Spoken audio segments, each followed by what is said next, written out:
7h, 10h sur Radio Courtoisie, ligne droite, Liselotte Dutreuil.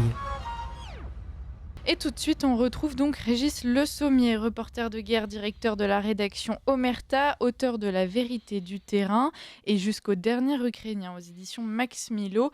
Et puis, bien sûr, notre chroniqueur partenaire chaque semaine. Bonjour Régis Le Sommier. Bonjour Liselotte. Alors aujourd'hui, vous venez de nous parler de ce hors-série numéro 1 de Omerta, en partenariat avec le CF2R. Ukraine, la vérité du terrain, cet enfer où l'on pourrait envoyer nos soldats. Alors, un titre assez accrocheur, mais pourquoi un tel numéro pour commencer ? Alors pourquoi un tel numéro ? Tout simplement pour, j'ai envie de dire, remettre un petit peu, je dirais modestement, mais l'église un peu au milieu du village. Je m'explique. Depuis 2 ans, en fait, ce numéro ce hors-série vient compiler, on va dire, 2 ans de travaux faits par Omerta et par le CF2R sur la guerre en Ukraine, chacun dans notre spécialité. Nous, c'est le terrain, nous, c'est le grand reportage. Le CF2R, c'est l'analyse, c'est ce qu'on peut déduire de cette guerre, c'est l'évolution des tactiques militaires, de la stratégie, l'usage des drones, etc., etc. Et nous, c'est l'apport de ce qu'on a couvert là-bas. Alors pourquoi remettre l'église au milieu du village ? C'est tout simplement parce que on a pensé que depuis 2 ans, il y a eu une quantité de choses absolument infondées, absolument délirantes qui ont été racontées sur cette guerre en Ukraine. Je ne vais pas citer les chaînes d'infos en continu sur lesquelles des gens continuent d'ailleurs à débiter des contre-vérités. Je précise sans jamais être allé en Ukraine pour la plupart. Donc c'est un travail de vérité qu'on a voulu montrer, c'est-à-dire on l'intitule La vérité du terrain, c'est-à-dire que c'est des choses qu'on a constatées sur place, c'est de l'expérience qu'on a vécue, parfois en prenant des risques assez conséquents, et qu'on a voulu compiler dans un magazine pour l'histoire, tout simplement, pour dire voilà la réalité de cette guerre, voilà comment ça a été pendant 2 ans, et surtout analyser les choses de façon très factuelle, sans haine, parce qu'il y a eu beaucoup d'animosité pendant ce conflit, des gens qui en ont insulté d'autres, on le voit sur les réseaux sociaux de façon assez régulière. On a essayé justement, nous, d'être le plus ponctuel possible, le plus proche du terrain à la fois et de l'analyse réelle. C'est une position réelle sur ce conflit. Il y a tellement eu de choses, vous savez, aujourd'hui les Ukrainiens en veulent un petit peu aux Occidentaux de leur avoir fait croire qu'ils allaient gagner la guerre. Eh bien, nous, qu'est-ce qu'on a fait en France ? Une partie de nos médias dits mainstream ont justement poussé pour cette victoire de l'Ukraine qui ne s'est jamais matérialisée. Et on continue à expliquer. Alors aujourd'hui, comme la réalité faisant quand même écran et étant devant nous, on commence à nous expliquer sur LCI en particulier que c'est la faute des Américains parce qu'ils donnent pas assez d'armes tout de suite, que les Européens se sont pas mobilisés, qu'on n'est pas rentré en économie de guerre, etc.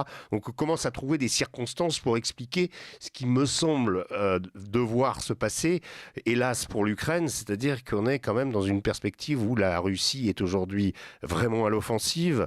Et ce qu'on a, nous, démontré et montré pendant tous ces reportages, on n'a pas été que dans les périodes où la Russie était à la conquête. Moi, je raconte l'épisode de Kherson, où cette ville de Kherson, sous occupation russe, avec les nationalistes ukrainiens tendant des embuscades aux officiels russes, en éliminant un certain nombre. Donc, en fait, une situation de quasi-guérilla, préambule du retrait des Russes de Kherson à l'automne 2022. On a pu constater la Russie aussi un petit peu balbutiante face aux nouvelles armes données par l'OTAN. Je pense en particulier aux HIMARS, où moi j'ai pu vraiment constater les dégâts des HIMARS occasionnés notamment sur le pont Antonovski à Kherson, privant toute la ville et les 20 000 soldats russes d'une partie de leur approvisionnement. Donc tout ça, c'est des choses concrètes qu'on a vues clairement, et donc Et puis, on a constaté, Bakhmout, on a couvert Bakhmout, on a couvert les grands épisodes de cette guerre, Mariupol, et comment la Russie s'y est pris pour petit à petit, parce que ça s'est jamais fait de façon fulgurante, grignoter et reconquérir du terrain, ou en tout cas consolider ses positions, jusqu'au point où aujourd'hui, clairement, la Russie a l'avantage. Pas plus tard que la journée d'hier, 2 villages, Novo-Mikhailovka et un autre du côté au sud d'Avdivka et de Donetsk ont été reconquis par l'armée russe, et dans plusieurs positions, il y a eu des poussées jusqu'à 5 km dans la profondeur. Donc on est aujourd'hui vraiment dans une position où l'armée russe va peut-être, tout ça va peut-être déboucher sur une grande offensive. Également la ville de Kharkov pourrait être menacée. Donc voilà, on explique à travers ce magazine comment on est parti au départ. Je précise d'ailleurs que le premier reportage concerne l'Ukraine, il est du côté ukrainien. C'est un reportage que j'ai fait en avril 2022, qui montre un petit peu l'esprit à l'époque, donc côté ukrainien, et ensuite côté russe, avec Kherson, Mariupol, Donetsk, le Donbass, Bakhmout, jusqu'à Avdivka. Votre volonté, finalement, c'était de rester assez objectif, là où les médias de grand chemin restent un peu la tête dans le guidon, et de nous offrir une rétrospective de ce conflit, parce qu'on parle toujours d'actualité, et on oublie parfois de prendre de la hauteur, de constater les choses dans leur ensemble. C'est un conflit qui n'est pas du tout linéaire et qui a connu des grands points de basculement, n'est-ce pas ? Oui, tout à fait. Les noms que j'ai cités pourraient être considérés comme des points de bascule. Je vais en garder un, je ne vais pas m'apesantir sur tous. J'ai expliqué Kherson il n'y a pas longtemps. Mariupol a eu une importance assez considérable, mais c'est surtout Bakhmout, sur lequel la plupart des experts des plateaux de télé, des grands sages qui vous disent la guerre sans avoir jamais entendu une balle siffler, qui vous expliquaient que Wagner, qui était évidemment qui portait l'offensive russe sur cette ville de Bakhmout, s'attaquait à une ville sans aucun intérêt stratégique, avec des hordes de prisonniers qu'on envoyait à l'abattoir. Bref, voilà, c'était la narration. Mais cette narration, elle s'est traduite par, en réalité, une usure de l'armée ukrainienne pour défendre cette ville de Bakhmout, qui a affaibli cette armée et qui l'a pénalisée dans son offensive l'an dernier, qui a en partie responsable de l'échec de cette contre-offensive ukrainienne. Ça veut dire que les Russes ont réussi à fixer l'armée ukrainienne. Et ça, c'est des techniques de guerre qui existent depuis longtemps. On parle toujours, on dit oui, quand on est mal à l'aise parce que les Russes reconquièrent Bakhmout, on explique que ça n'a aucun intérêt stratégique. Mais dans l'histoire, Stalingrad n'avait aucun intérêt stratégique, Verdun n'avait aucun intérêt stratégique en soi. C'est des points de crispation qui ont permis à une des parties de fixer l'autre partie et de l'affaiblir. Nous sommes globalement dans la guerre en Ukraine dans une immense guerre d'attrition où chaque partie essaye d'user le camp d'en face pour le vaincre in fine, puisque par les armes stricto sensu, entre guillemets, il n'y a pas de poussée ou d'avancée majeure. Donc l'idée, c'est d'affaiblir au maximum l'adversaire. Et là, force est de constater que la Russie est largement parvenue avec l'Ukraine et que nonobstant l'arrivée prochaine de l'aide, d'une partie de l'aide qui va se déployer quand même sur plusieurs mois américaine, débloquée par le Congrès, les fameux 61 milliards de dollars, qui vont permettre à l'Ukraine sans doute de se défendre un peu mieux et de consolider ses positions. Ce qui serait souhaitable, évidemment, ce serait qu'on arrive à une négociation actuellement, à ce que l'Ukraine ne s'effondre pas. Aujourd'hui, je le dis clairement à vos auditeurs, il y a un risque que le front s'effondre. Il y a un risque que les Russes prennent Kharkov, prennent Odessa, et cela à la perspective de l'été ou de l'automne prochain.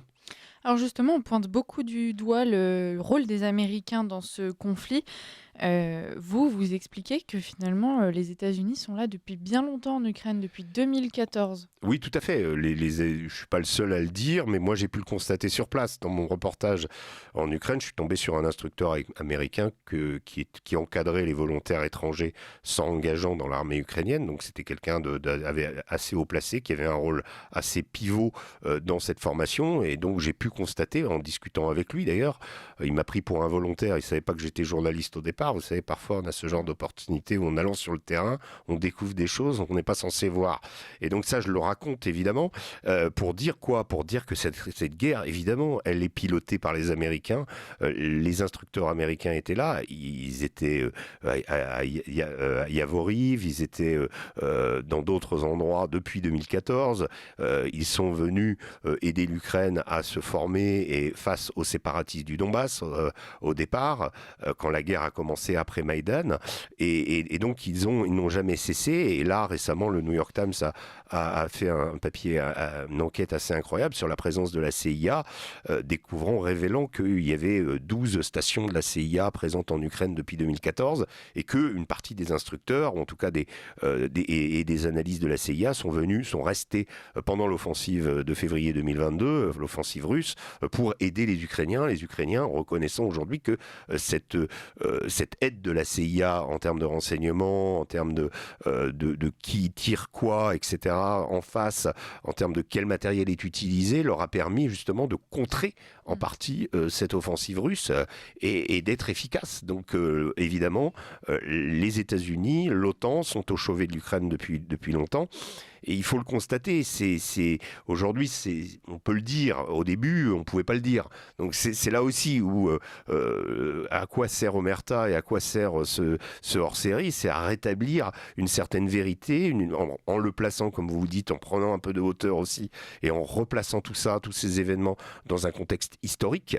Il y a du journalisme là-dedans, mais il y a aussi de l'histoire, et on raconte ce conflit qui a souvent été déformé à des fins, je vous dis, complètement préjudiciable pour l'Ukraine. Vous savez, on ne gagne jamais dans une guerre à sous-estimer son adversaire, à le moquer, voilà, on s'est rendu compte que, vous savez, il y a un certain nombre, on l'a fait déjà au Moyen-Orient, on l'a fait avec Daesh, on s'était dit on va éliminer la menace de Daesh.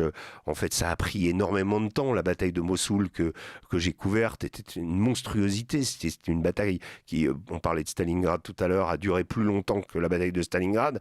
Donc ces djihadistes, ces types en sandales qui brandissent des kalachnikovs et qui arborent des kéfiers, on les a souvent considérés comme des va-nu-pieds. En réalité, ils avaient depuis longtemps maîtrisé les technologies que nous possédons. Sur les drones, rendez-vous compte, je ne vais pas accabler l'armée française, mais on en est encore à l'élaboration de notre premier drone. La milice Wagner, en tant que telle, seulement la milice Wagner, possède en propre 30 drones différents. Et depuis Bakhmout et depuis bien avant Bakhmout, ils sont dans la production de drones, dans l'élaboration de drones, dans le perfectionnement des drones, des brouilleurs, etc., etc. Donc toute cette technologie a été développée par les Russes de façon fulgurante. Les Ukrainiens ne sont pas mauvais du tout.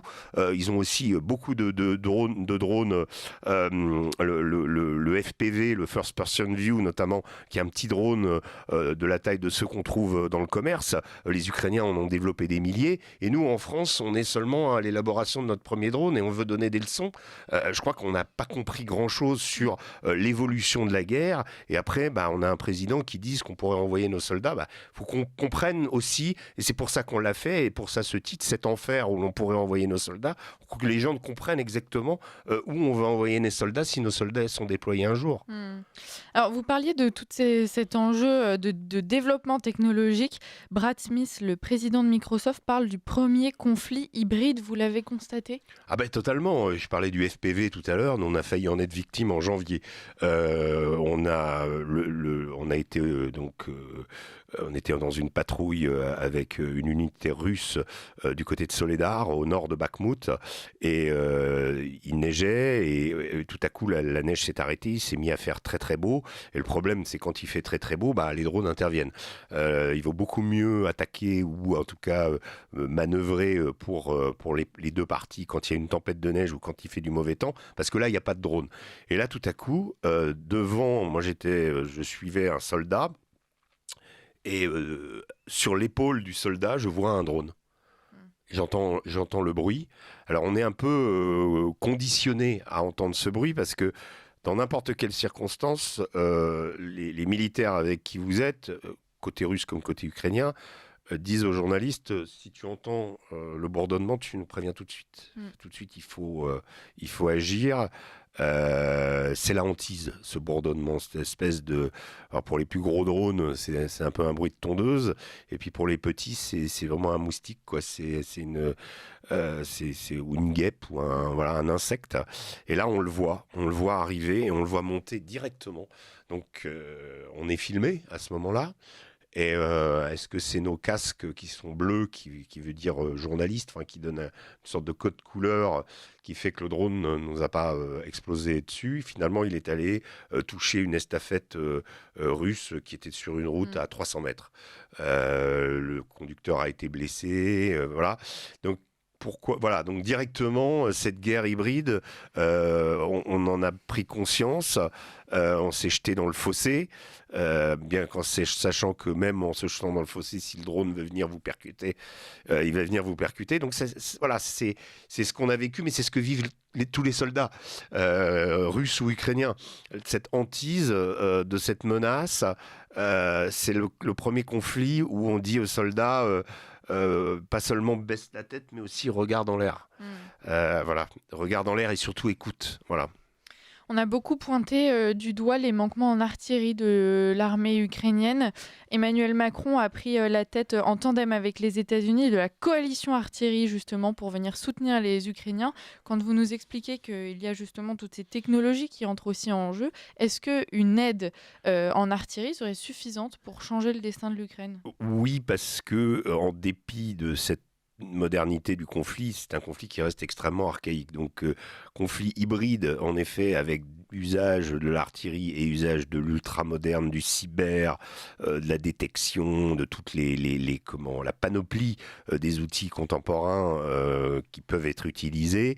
Ça reste un duel, ça reste une guerre d'artillerie, donc une guerre de position, on va dire, avec très peu de manœuvres, une forme de linéarité. Aujourd'hui, on expliquait tout à l'heure que les Russes avancent, mais quelque part, c'est une sorte de ligne qui avance, on va dire, avec des incursions un peu plus profondes dans certains secteurs où là, ça dépend du commandement militaire ukrainien. En l'occurrence, j'évoquais la question du nord-ouest d'Avdiivka où les Russes ont pénétré hier de plus de 5 km. Ça, c'est un défaut de commandement au niveau ukrainien. Il y a eu une sorte de passation entre deux unités qui ne s'est pas bien faite.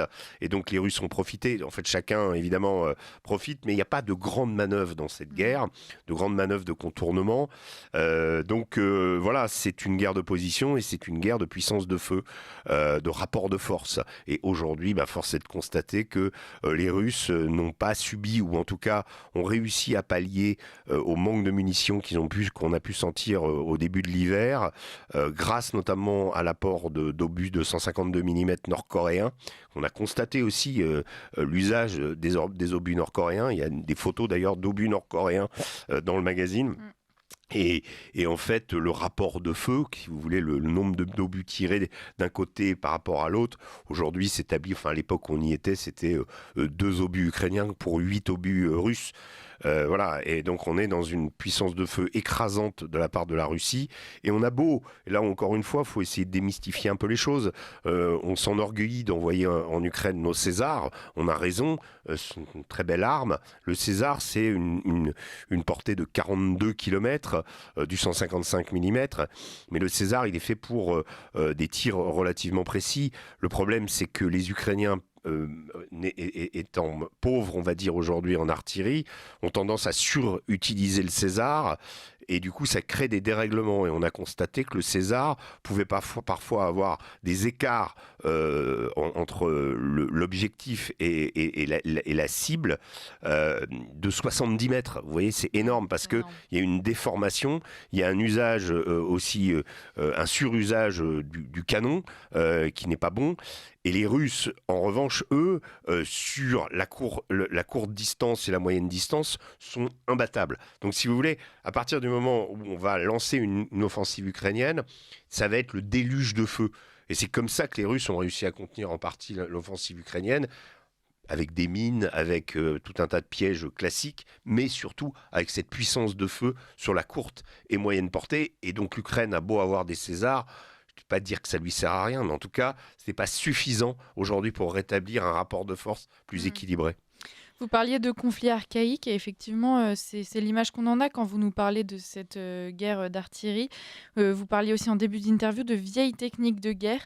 Est-ce que en Occident, on a une forme d'arrogance qui nous a poussé à sous-estimer justement ces vieilles techniques qui finalement sont vieilles comme le monde? Oui, alors vieille technique et puis aussi vieille, je dirais, vieille approche soviétique qu'on a snobé, regardé en disant mais les Russes, c'est une armée archaïque, ce sont, encore une fois, je dis, on ne gagne jamais rien à sous-estimer l'adversaire. Et on l'a fait, on l'a refait, on a expliqué à longueur de plateau que les Russes étaient à deux doigts de la déroute, que des choses qui ont été propos qui ont été tenus. Je pense au général Yakovlev sur LCI qui disait que les Russes combattaient avec un fusil pour 2 hommes. Bon, on y a vu les hordes humaines aussi. À la manière des offensives de Zhoukov de l'hiver 1941, mais les Russes aujourd'hui ne sont plus du tout dans cette perspective. Les Russes n'ont pas d'abord des millions d'hommes comme ils l'avaient pendant la Seconde Guerre mondiale. Le principe des vagues humaines, même s'il a pu être utilisé notamment à à Bakhmout, et pour contrer la contre-offensive ukrainienne dans des endroits comme Kleshivka, Andrivka, où des centaines de soldats russes ont été, on va dire, gaspillés au combat. Il y a eu assez peu ce genre de choses. Or, c'est une chose, on essaye systématiquement de rappeler que l'armée russe est archaïque, qu'elle est lourdaute, c'est une armée d'un autre temps. Bon, en réalité, moi, ce que j'ai constaté, ce qu'on peut voir dans les reportages ici, c'est que les Russes, la guerre, c'est quelque chose qui fait partie de leur univers. Nous, la guerre, il faut qu'on se pose la question. Elle a complètement disparu de notre univers. Notre armée vit coupée du reste de la population. La plupart des militaires sont des gens qui ne sont pas compris par le reste de la population. En Russie, le militaire fait partie du paysage. Voilà, c'est ça la différence. Donc après, ça va être notre adversaire, on l'a désigné comme adversaire. S'il faut qu'il y ait une gradation et qu'on aille plus loin, il faut qu'on s'interroge sur notre capacité, nous, à conduire une guerre aujourd'hui. Voilà. Il est presque 9h, on retrouve Régis Le Sommier dans un instant, mais tout de suite c'est l'heure du bulletin d'actualité avec Erika Gauthier. Il y a une place pour nos idées. Vue de haut. Régis Le Sommier, on reviendra dans un instant sur le rôle de la France passé et peut-être futur dans ce conflit ukrainien. Mais avant cela, j'aimerais revenir sur la question stratégique. L'Ukraine s'est-elle retrouvée prise entre ces deux mondes stratégiques, d'un côté l'OTAN et de l'autre la stratégie soviétique? L'Ukraine a été, je dirais, héroïque dans cette guerre. Jamais personne n'aurait imaginé que l'Ukraine puisse résister comme elle l'a fait, même avec l'aide de l'OTAN, parce que cette aide de l'OTAN, elle a été graduelle.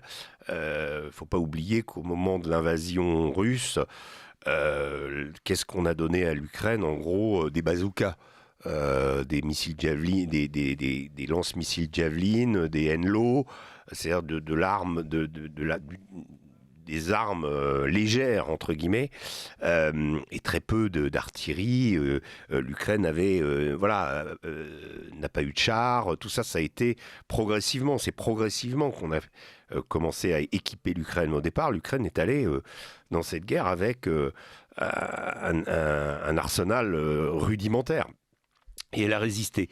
Elle a résisté parce qu'il existe en Ukraine un nationalisme, c'est un pays différent de la Russie, même s'il a beaucoup de points communs, et même s'il y a chez lui des gens plus ou moins qui font partie de l'univers russe. Vous avez beaucoup de russophones, notamment dans l'Est.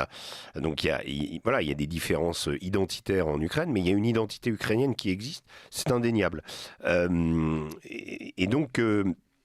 l'Ukraine a été, au départ héroïque, je le disais, et progressivement, à mon sens, est devenue l'objet justement d'une guerre, du point de vue stratégique, du prolongement de la guerre froide, en fait. Pour moi, depuis 2014, de toute façon, on est dans une sorte de mano à mano entre Moscou et Washington, qui n'a jamais cessé, en fait, si vous voulez. Ayant été correspondant aux États-Unis de Paris Match pendant une dizaine d'années, j'y étais pendant l'époque de l'Irak. Et à l'époque de l'Irak, donc de la montée en puissance des mouvements djihadistes en Irak, mais en Afghanistan ou ailleurs, l'ennemi désigné, c'était ce monde, c'était Ben Laden, c'était Baghdadi, c'était lui contre qui il fallait lutter. Et quand je me rendais à Washington, je me souviens, j'entendais très régulièrement certains hommes politiques américains, des sénateurs comme John McCain, Lindsey Graham par exemple, Marc Rubio, murmurer cette petite voix qui disait qu'en gros, le djihadisme ou la menace terroriste, c'était pas la menace principale. Que c'était presque du temps perdu. C'est-à-dire que l'Amérique, comment lutter contre ces mouvements, alors il fallait le faire, mais que le grand danger, ça restait la Russie. Et à l'époque, moi et d'autres avions énormément de mal à y croire. Enfin, je me disais, mais pourquoi ? Et en fait, j'ai tout à fait compris. C'est-à-dire que d'un point de vue, par exemple, notamment des néoconservateurs américains, le djihadisme, la menace Ben Laden issue du 11 septembre, enfin, devenu clair après le 11 septembre, n'était pas un ennemi digne des États-Unis. Et que le vrai ennemi, ça restait la Russie. En gros, qu'il y avait une partie qui n'avait pas été jouée. Je ne dis pas que ça n'existe pas à Moscou. À Moscou, vous avez le symétrique un peu intégralement. Quand vous voyez les déclarations, la radicalisation d'un personnage comme Dimitri Medvedev, qui était président de la Russie, Premier ministre, qui aujourd'hui tient des propos parfois très très violents, notamment vis-à-vis de la France, vous vous rendez compte que cette guerre froide, cette vieille peur rouge chez les Américains, cette volonté d'affronter les Yankees chez les Russes, elle existe encore et que, quelque part, des deux côtés, l'Ukraine est devenue un champ de bataille, en fait. Pas simplement une question identitaire ou la question de défendre. En fait, en réalité, on sent bien que, de toute façon, pour les États-Unis, on sent bien que les États-Unis ne sont plus en première ligne en Ukraine, même si ils apportent leur argent, même s'ils apportent leur équipement militaire. Ils ont pris une position en disant à l'Europe, faisant signe à l'Europe, c'est là où Emmanuel Macron s'est engouffré dans la brèche pour devenir le leader de l'Europe et puis porter cette cause ukrainienne. Mais en fait, en réalité, les Américains ont atteint leur objectif. Ils voulaient couper les Russes de l'approvisionnement, l'Europe de l'approvisionnement en gaz russe, tout simplement. Donc, objectif atteint, Nord Stream terminé. D'ailleurs, le général McChrystal, qui est l'ancien commandant en chef des forces américaines en Afghanistan, l'a dit hier dans une vidéo assez surprenante où il explique que c'était le meilleur deal qui ait eu. Il a dit, c'est pas l'Ukraine qui a fait ça, c'est pas la Russie qui a fait ça. Regardez à qui ça a bénéficié, aux puissances productrices de gaz, et en particulier aux Américains. Et quelque part, je vais dire, moi, les objectifs stratégiques américains dans cette guerre ont été atteints. L'Europe est privée du gaz, l'Allemagne est privée du gaz russe, donc dépend encore plus des États-Unis. Il y a eu une forme de vassalisation des pays européens, on le voit bien. Hein. Je veux dire, notre président fait partie des gens qui, quelque part, auraient pu porter une voix un petit peu différente, mais se sont très vite rangés derrière les États-Unis. Et aujourd'hui, cette guerre va pourrir, elle va continuer parce que les 61 milliards de dollars d'équipement ne permettront pas à l'Ukraine de reprendre de façon décisive l'initiative. Elles nous permettront simplement à l'Ukraine d'éviter de perdre et d'éviter de voir encore des pans entiers de son territoire grappillés par la Russie. Et donc, voilà, ce qui est terrible dans cette histoire, c'est qu'un pays avec une souveraineté, avec une identité, avec une nationalité, porté quelque part par des idéaux au départ qui étaient de résistance face à la puissance russe, à l'hégémonie russe, en fait, était un prétexte pour défendre des intérêts économiques, géoéconomiques, on va dire, occidentaux, et qu'en réalité, moi j'ai appelé mon dernier livre, j'avais pris précisément une citation de Lindsey Graham qui disait de façon très claire, avec nos armes et avec l'argent américain, ils se battront jusqu'au dernier Ukrainien. Si dans cette phrase, il n'y a pas l'utilisation d'un peuple, de son sang, de sa jeunesse, à des fins purement économiques, pour des intérêts purement américains, c'est effroyable, Liselotte, mais ça a le mérite d'être honnête. C'est pas comme chez nous, où on essaye d'expliquer, de mettre un espèce de vernis humanitaire, de venir au secours d'une nation, etc., etc. En fait, tout ça, c'est de la poudre, de la poudre aux yeux qu'on essaye de mettre pour cacher derrière des réalités qui sont bien plus bien plus sordides, on dirait. Emmanuel Macron a voulu se montrer malin, le président courageux qui allait prendre les armes, ou plutôt demander aux Français de le faire pour partir en Ukraine. On comprend derrière vos mots que, loin d'être le président courageux, c'est plutôt le président aveugle qui n'a peut-être pas nécessairement compris tous les intérêts qu'il pouvait servir. Alors, soit il est cynique, et dans le meilleur des cas, il a un peu la position de Lindsey Graham, c'est-à-dire qu'on va utiliser un conflit ou une réalité dans un pays défini à des fins personnelles. Peut-être, moi je n'exclus pas qu'Emmanuel Macron ait fait toutes ces annonces pour faire peur, et en gros pour expliquer que le Rassemblement national était, lui, par contre, l'allié de Poutine, et qu'il fallait, que le plus grand danger, ça devenait la Russie. Donc il y a peut-être quelque chose de cynique derrière. En tout cas, c'est clair, je veux dire, je ne suis pas le seul à avoir ce point de vue, mais l'armée française n'est pas aujourd'hui dans une position pour défendre l'Ukraine et affronter la Russie. Nous n'avons pas une armée qui est faite pour ça.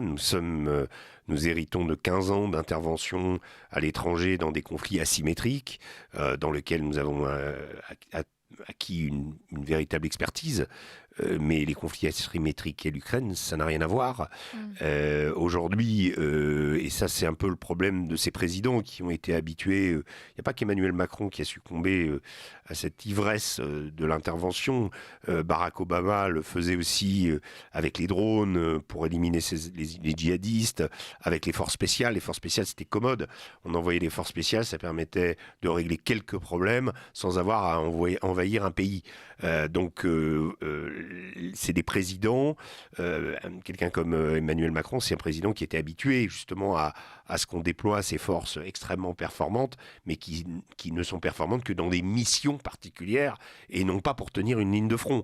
Là, le problème de l'Ukraine, c'est que si on envoie des hommes là-bas, alors oui, ça peut être dans le cadre de la formation de l'artillerie. Oui, je pense que la France a une vraie expertise et peut aider l'Ukraine, ça j'en suis persuadé, mais il ne faut pas imaginer que nos forces spéciales vont régler la question là-bas. D'abord, c'est pas une guerre de forces spéciales, c'est une guerre où il faut des hommes pour tenir des tranchées. Et ce qui manque le plus à l'Ukraine, je dirais, au-delà mis à part les obus et beaucoup de munitions, ce sont des hommes pour tenir des tranchées. Est-ce qu'on va envoyer nos soldats pour tenir des tranchées? Est-ce qu'on va envoyer nos soldats pour être, comme en 14, le nez dans la boue, à subir des pluies d'obus et à espérer survivre? C'est ça la vérité de l'Ukraine, cette vérité du terrain dont on a fait notre titre sur ce numéro d'Omerta, c'est ça. C'est pas autre chose. Alors après, est-ce qu'il y a l'effet de communication, ou est-ce qu'Emmanuel Macron est sincère et qu'il veut aller défendre Odessa quand il dit je vais envoyer des gars à Odessa cette année? Oui, si tu envoies des gars, il faut savoir que quelque part tu franchis aussi une ligne.